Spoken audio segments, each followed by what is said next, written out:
C'est par la petite porte et de manière incognito que l'on va voir pour la première fois le nom d'un constructeur du pays du soleil levant associé à une participation aux 24 heures du Mans. Les Japonaises au Mans, un long fleuve pas si tranquille. Première.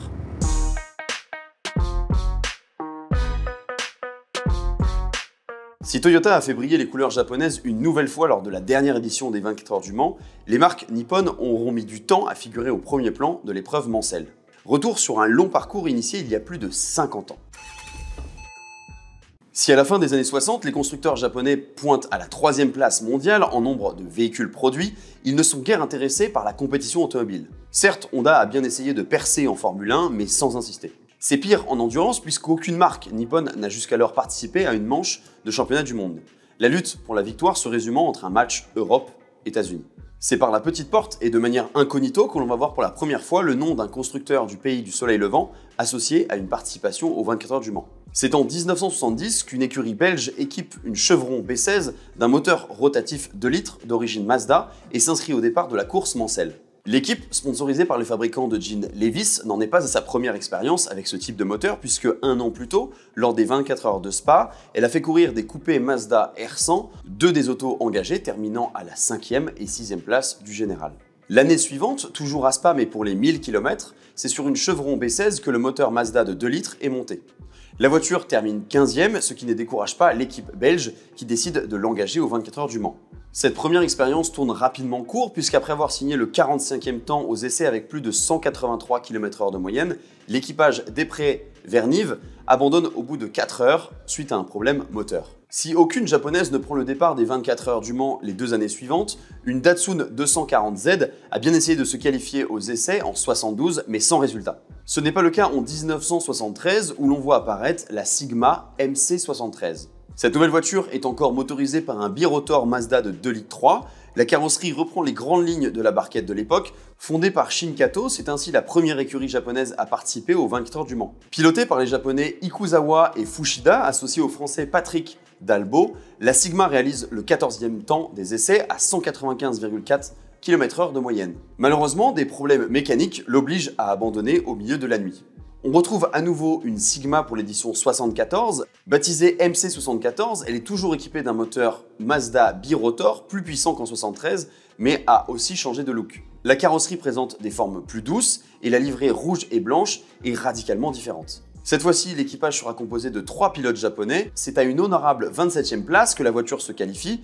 Pour autant, elle est moins rapide que la MC73, ce qui n'incite pas l'équipe à l'optimisme. La course va être une véritable épopée pour la Sigma. À peine le départ donné, la voiture va être victime d'une multitude de pépins qui l'obligent à passer plusieurs heures dans les stands. La pompe à eau et l'embrayage sont changés, le moteur déposé pour refaire la segmentation, et c'est avec une distance parcourue trop faible pour être classée qu'elle franchit la ligne d'arrivée. L'histoire retiendra quand même que c'est la première fois qu'une voiture 100% japonaise termine les 24 heures du Mans. Pour les 24 heures 1975, une Sigma est de nouveau présente, la MC75. Grosse nouveauté, elle n'est plus motorisée par le birotor Mazda qui laisse place à un 4 cylindres Toyota turbo-compressé. La puissance dépasse maintenant les 300 chevaux, la livrée rouge et blanche de l'auto n'est pas liée au drapeau japonais, mais à son nouveau sponsor, le cigarettier Marlboro. Derrière le volant, on retrouve les japonais Fushida et Takahashi. Le temps réalisé aux essais est décevant puisqu'il est encore inférieur à celui de 74. C'est une fuite d'huile qui poussera la Sigma à l'abandon en début de soirée. Mais pour cette édition 75, ce n'est pas la seule voiture à défendre les couleurs nippones, puisque l'on retrouve 3 Mazda RX-3 et une Datsun 240Z en séance de qualification. Seule une Mazda et la Datsun prendront le départ. Cette dernière pourra s'enorgueillir d'être la première voiture japonaise à être classée aux 24 heures du Mans, puisqu'elle termine 26e. Faute de résultats satisfaisants, on ne verra plus de Sigma sur la piste mancelle.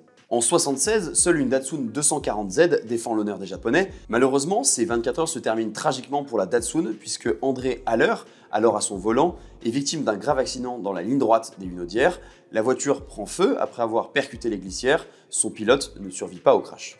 C'est en 1979 que l'on retrouve une écurie japonaise au départ. Motorisée par un V8 Cosworth, elle possède une carrosserie très longue et étroite avec un porte-à-faux arrière particulièrement important. Contrairement à Sigma, l'équipe chargée de la mise au point, tout comme les pilotes, sont britanniques. La course sera rapidement interrompue pour les deux dômes 0 RL puisqu'elles doivent se retirer pour la première vers 17 h suite à un problème de joint de culasse et pour la seconde 2 heures plus tard, un souci d'alimentation insoluble mettant fin au rêve du dernier équipage en course. Pour une première roman, l'expérience n'est pas très concluante, mais cela ne va pas décourager l'écurie japonaise. En 1980, ce sont à nouveau deux dômes qui se présentent aux essais, une évolution de la 0RL, la RL80, et une deuxième voiture qui n'est autre qu'un coupé Celica ayant bénéficié d'un travail de fond caractéristique du groupe 5. C'est un 4 cylindres qui propulse la dôme Toyota suralimentée par deux turbos triple K. Cette dernière auto ne franchit pas le cap des essais, contrairement aux autres japonaises, une Mazda RX-7 engagée à titre privé par un Suisse américain, Pierre Honegger, qui bénéficie pour l'occasion d'un coup de pouce des organisateurs qui jugent son moteur rotatif digne d'intérêt et lui autorise donc à prendre le départ. En course, la Dôme RL80 ne fera guère mieux que l'année précédente, elle n'abandonnera pas mais passera plusieurs heures dans les stands pour être réparée, entre autres son arbre de transmission, avant de terminer dernière voiture classée à la 25e place. La RX-7, pourtant beaucoup moins performante, finit 21e après une course régulière sans problème majeur. Avec cette performance, Mazda rentre dans l'histoire des 24 heures du Mans, puisque c'est la première fois qu'une voiture à moteur rotatif se retrouve au classement de l'épreuve mancelle. Même si Dôme persiste et signe en étant présent au Mans tout au long des années 80, le fait majeur vient qu'à compter de 1981, Mazda va participer de façon semi-officielle ou officielle à toutes les éditions des 24 heures du Mans. En 1981, Dôme aligne une RL80, toujours motorisée par le V8 Cosworth DFV de 3 litres. Mais comme les années précédentes, la voiture est victime de problèmes moteurs, elle abandonne peu après 5 heures du matin. Les deux Mazda RX-7 engagés vont connaître le même sort. La première s'arrête rapidement sur un problème de pont arrière, l'autre dans la nuit victime d'une casse moteur. Pour l'édition suivante, Dôme est toujours présente, mais doit à nouveau se retirer alors que la Mazda RX-7 254 de l'écurie Mazda Speed termine à une plus qu'honorable 14e place. Même si sa sœur jumelle a dû abandonner, ce résultat est plus qu'encourageant. En 1983, Dôme voit sa RC82 se retirer dans la soirée suite à des problèmes d'embrayage. En revanche, les deux Mazda 717C birotor vont faire beaucoup mieux puisqu'elles terminent respectivement à la 12e et 18e place.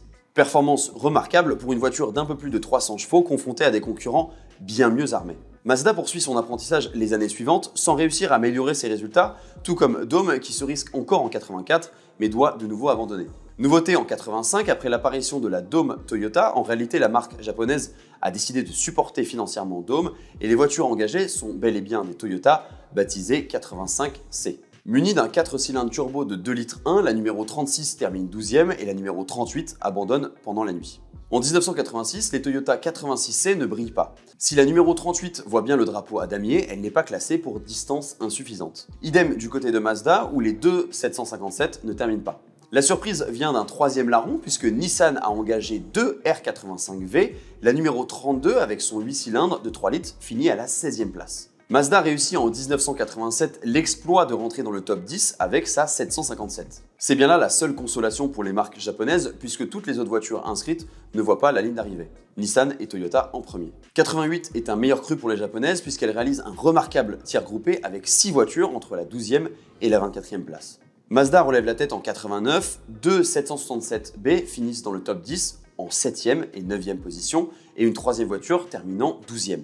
Pour le reste des constructeurs nippons, c'est la douche froide puisqu'aucune Nissan et Toyota ne termine la course. L'édition 90 voit pour la première fois les Japonais se rapprocher du podium puisqu'une Nissan termine 5e avec sa R90CP et Toyota 6e avec sa 90CV. Cette fois-ci, les deux voitures sont équipées d'un V8 et peuvent revendiquer des performances équivalentes à la concurrence, ce qui devrait leur permettre de viser le podium les années suivantes. Mazda est en retrait puisque la meilleure des 667B alignés termine seulement à une 20e place très décevante. La réglementation ayant changé, Nissan et Toyota renoncent pour les 24 heures du Mans 91, Mazda sera le seul constructeur à défendre les couleurs du pays du soleil levant.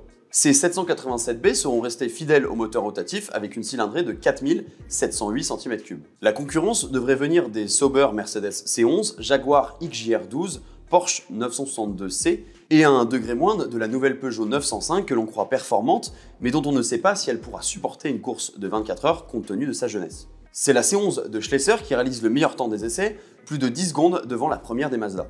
La ligne de départ à la demande de la FIA est réservée en priorité aux voitures de la catégorie Sport 3,5 litres.